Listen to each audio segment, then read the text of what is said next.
2026 കേരള ബജറ്റിനെ പറ്റിയിട്ടാണ് നമ്മൾ പഠിച്ചുകൊണ്ടിരുന്നത്. ആദ്യത്തെ 3 ഷോർട്സുകളിലായിട്ട് കേരള ബജറ്റിനെ പറ്റിയിട്ട് ഒരുപാട് ഡീറ്റെയിൽഡ് ആയിട്ടുള്ള കാര്യങ്ങൾ നമ്മൾ പഠിച്ചു. അപ്പോൾ ഇന്നത്തെ ക്ലാസ്സിൽ ബാക്കിയുള്ള കുറച്ച് പദ്ധതികളെ പറ്റിയിട്ടാണ്, കേരള ബജറ്റിൽ ഡിസ്കസ് ചെയ്ത പദ്ധതികളെ പറ്റിയിട്ടാണ് നോക്കാൻ പോകുന്നത്. അയ്യങ്കാളി നഗര തൊഴിലുറപ്പ് പദ്ധതിക്കായിട്ട് ഈ ബജറ്റിൽ 200 കോടി രൂപയാണ് മാറ്റിവെച്ചത്. ഈ പറയുന്ന അയ്യങ്കാളി നഗര തൊഴിലുറപ്പ് പദ്ധതിയിൽ സ്ത്രീജന പങ്കാളിത്തം 50% നിജപ്പെടുത്തിയിട്ടുണ്ടായിരുന്നു. അതേസമയം സ്കൂൾ പാചക തൊഴിലാളി വേതന വർധനവ് 25 രൂപയിലേക്ക് വർദ്ധിപ്പിച്ചിട്ടുണ്ട്. പ്രീ പ്രൈമറി അധ്യാപകരുടെ പ്രതിമാസ വേതനം 1000 രൂപ വർദ്ധിപ്പിച്ചിട്ടുണ്ട്. ഈ പറയുന്ന ബജറ്റിൽ അതിനു വേണ്ടിയിട്ടുള്ള തുക മാറ്റിവെച്ചിട്ടുണ്ട്.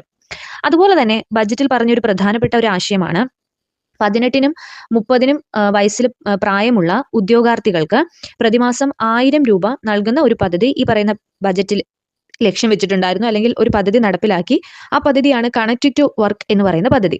അപ്പൊ കണക്ട് ടു വർക്ക് എന്ന് പറയുന്ന പദ്ധതി 18നും 30നും ഇടയിൽ പ്രായമുള്ള ഉദ്യോഗാർത്ഥികൾക്ക് പ്രതിമാസം 1000 രൂപ നൽകുന്ന പദ്ധതിയാണ് കണക്ട് ടു വർക്ക് പദ്ധതി എന്ന് പറയുന്നത്.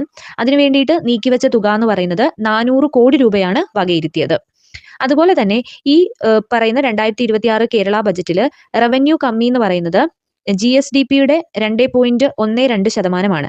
റവന്യൂ കമ്മി GSDPയുടെ 2.12%, ധനക്കമ്മി GSDPയുടെ 3.4%. ധനക്കമ്മി GSDPയുടെ 3.4%.